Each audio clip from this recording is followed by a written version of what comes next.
Assalomu alaykum hurmatli kuzatuvchilar. Mana biz montaj ishlari tugatdik. Xulosa aylanadi qilyapmiz. Ko'rishlaringiz mumkin. Romlari uchun 7000 Engelberg, eshigi uchun termo 70 bo'lgan. Endi romlarning razmeri bilan tanishtirib o'taman. Mabodo shunaqa ish romlar zakasmoqchi bo'lsalaring, dizaynga yordam bo'ladi. Bu romimiz eni 120 ga 171. Bu romda eni 350 ga 192.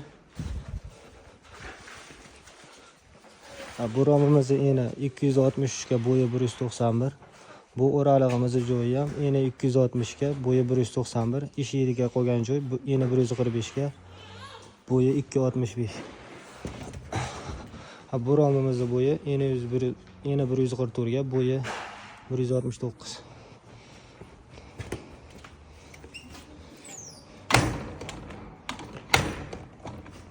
Shunday bo'lishlari zo'r.